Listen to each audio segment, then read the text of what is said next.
That's what that issue is.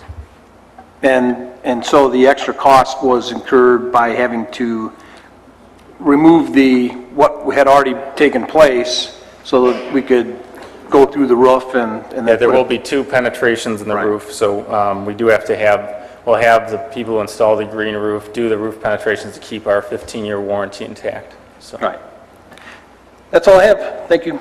Thank you. Any other comments from council members? Madam Chair. Ms. Comartin. Good evening. Good evening. Just have a question in regards to the changes that have taken place and the savings. Did you have any savings that were calculated for the difference between the infrared system? The savings for the infrared, yes. And if you look at the 3rd page from the back of your packet, you'll see kind of all the different projects and their calculated savings. Let me pull up my...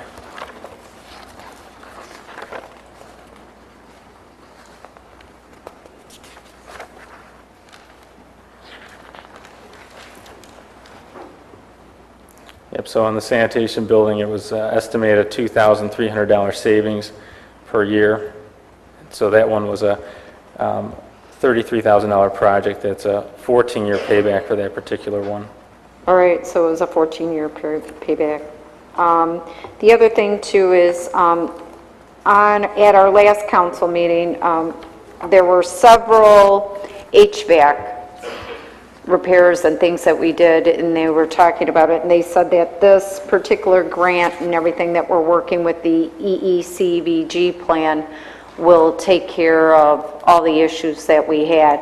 Was there any additional costs or warranties that were on with the HVAC repairs that we did recently?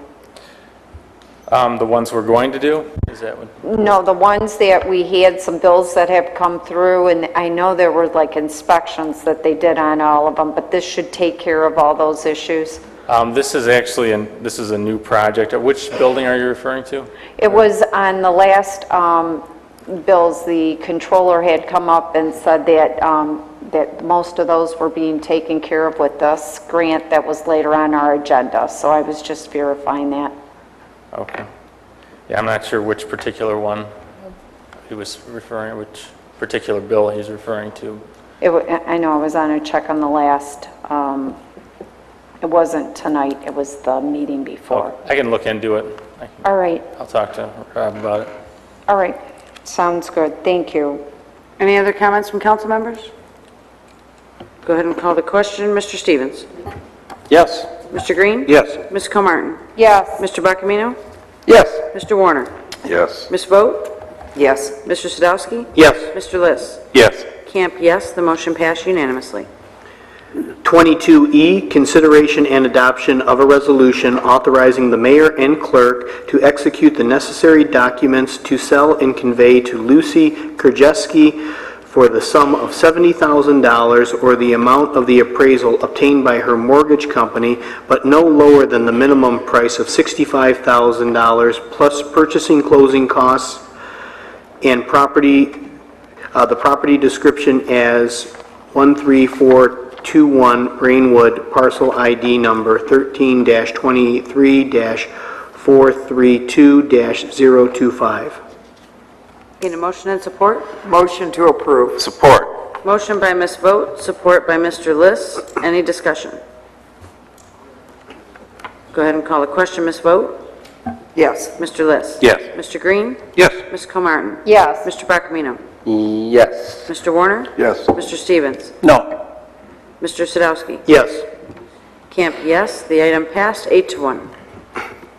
22F, consideration and adoption of a resolution authorizing the mayor and the clerk to execute a contract for HVAC improvements for various city buildings, bid ITB-W-8323-B, and mechanical improvements to the Water Division Garage, ITB-W-8323-C, and awarding the bid to Delta Temp Incorporated in the amount of $147,021.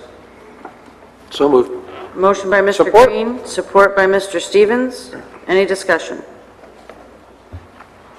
Go ahead and call the question. Mr. Green? Yes. Mr. Stevens? Yes. Ms. Vogt? Yes. Mr. Warner? Yes. Mr. Sadowski? Yes. Mr. Liss? Yes. Ms. Comartin? Yes. Mr. Buckmino? Yes. Camp, yes. The motion passed unanimously.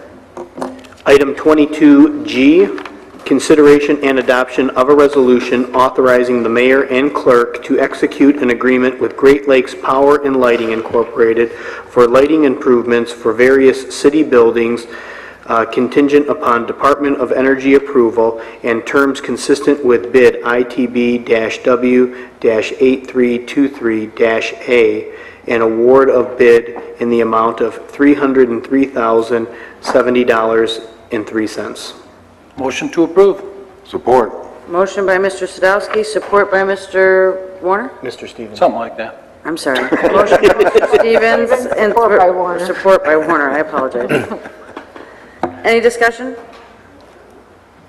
Go ahead and call the question. Mr. Stevens? Yes. Mr. Warner? Yes. Ms. Vogt? Yes. Mr. Sadowski? Yes. Mr. Liss? Yes. Mr. Green? Yes. Ms. Comartin? Yes. Mr. Buckmino? Yes. Camp, yes. The motion passed unanimously. Item 22H, consideration and adoption of a resolution approving change order number 1 and final, which decreases the contract by $23,846.84 with Newton Crane Roofing Incorporated for the green roof replacement agreement and authorizing the mayor and clerk to execute said change order and final on behalf of the city. Motion to approve. Support. Motion by Ms. Comartin, support by Mr. Green. Any discussion? Go ahead and call the question. Ms. Comartin? Yes. Mr. Green? Yes. Mr. Liss? Yes. Mr. Sadowski? Yes. Mr. Stevens? Yes. Ms. Vogt? Yes. Mr. Warner? Yes. Mr. Buckmino? Yes. Camp, yes. The motion passed unanimously. 22I, consideration and adoption of a resolution authorizing the mayor and clerk to execute a contract with Pomar Enterprises Incorporated for city project W-11-538, construction of a pressure reducing station at 8 Mile and Mound Road, and award of bid in the amount of $839,686. Need a motion and So moved. Support. motion by Mr. Stevens, right? Yes. Support by Mr. Warner. Any discussion? Madam Chair? Mr. Sadowski? Mr. Shadid? This is one pressure reducing valve that we're putting in, correct? It is. It's scheduled for the intersection of 8 Mile and Mound, and it will complete our protection from the city of Detroit along 8 Mile Road by protecting all 4 connection points. There's one at Groesbeck, one at Van Dyke, one at Ryan, and then this one also at Mound. This is our second largest connection to the Detroit water system, and we are looking forward to the installation of this particular valve. I might point out that in the contract also is the installation of a multitude of SCADA equipment that will connect the 4 valves when complete to each other and to some remote pressure sensors that we'll be installing all over the city. And those sensors will be able to, in real time, automatically adjust the set points at the pressure reducing valves. So if somebody's seeing low or high pressure in the northeast part of the section, it can talk back to these valves and adjust them accordingly so that the pressure stays very consistent during the summer months. How large is the pipe that we're connecting to? 24 inches. And when we did Groesbeck, I know there was a significant drop in pressure in that area during construction. Are you anticipating that problem again this year? Yes.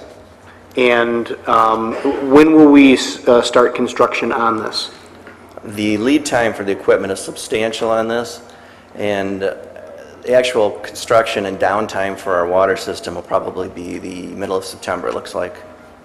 Okay, so we'll be out of probably our highest volume water use then at that point. We'll be on the downside of summer, so that's a good time to be doing this. The only thing we need to coordinate is with our big users that are on that Mound corridor. Well, that was going to be my next question with General Motors and Chrysler there. I know that their water consumption is quite a bit. And there's a juice plant right down the street too, isn't there? At Sherwood and 9 Mile, yes. Okay, okay. All right, thank you, Madam Chair. Any other comments from council members? Mr. Stevens? Thank you.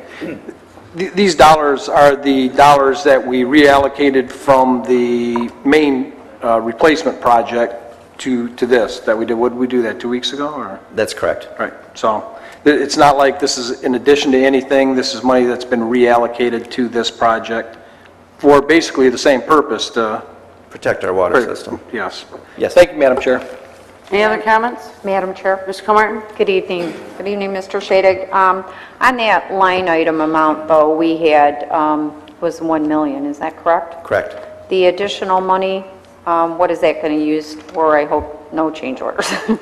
Well, you know, you can never say for certain on that, but the additional, this is budgeted, or the contract amount is $840,000, so there's a difference of $160,000 that still remains uncommitted that could be used for other water projects. Okay, so we have $160,000 left in this line item that could Correct. be used for something else, because this bid came in lower. I know you had talked about it. You thought it was going to come in around, didn't you say around 700 and something you thought? Our engineer's estimate was $960,000. 960, okay. All right, very good. Thank you. Any other comments from council members? Just going along in what Ms. Comartin was just speaking of, you mentioned, I believe this one is a little bit more intense than what we've done with the other ones, if I understood you correctly, as far as the additional stations where it would be able to communicate, or did we do that on all of them? They presently can talk back to a central panel at the water department, but they have to be manually adjusted. So the set points that allow a certain amount of pressure into the city, you have to do that manually. So there's nothing to tie those to in our water system that can talk to them and let them know how to adjust themselves. So they were set up to be able to do that. We just didn't have the remote pressure sensors included in that original package. This go-around will include that instrumentation that's needed to run these automatically. Okay, so this is a little bit more in-depth than what we've done with the previous ones? It's the same exact station that's in the ground at Van Dyke and 8 Mile. It's just the automated portion of it, the smart part. That's actually the part I was referring to. What would you anticipate that that would have increased the project amount by? To do all 4 stations. And No, just on this one. On one, 250,000 divided by 4, so 62.5. My ultimate question is that, like Ms. Comartin said, I know this item was originally budgeted at 1 million, and I'm glad to see we're below that, and that we're going even an additional smartness on it. What would you attribute the lower cost in regards to, you know, is it directly related to the economy in the fact that the bid was reflected lower? I mean, because of this 800,000, you're saying roughly 200,000 of that could have been for the technology portion. 250,000 is for the technology portion. We only received 2 bids on the project. They should be attached to your packet. You'll see that the second bid from Mancon was right about at the engineer's estimate of 982,000. PMR Enterprises, you know, who is the low bidder, has done work for us in the past, and they've done other PRV stations in southeast Michigan. They come very highly recommended. I can't really say why their bid is so low. We're just happy that it is. And you know what, I'm not complaining about it, just curious. Okay, thank you. With that, I'll go ahead and call the question. Mr. Stevens? Yes. Mr. Warner? Yes. Ms. Vogt? Yes. Mr. Sadowski? Yes. Mr. Liss? Yes. Mr. Green? Yes. Ms. Comartin? Yes. Mr. Bacamino? Yes. Camp, yes. The motion passed unanimously. 22J, consideration and adoption of a resolution authorizing the mayor and clerk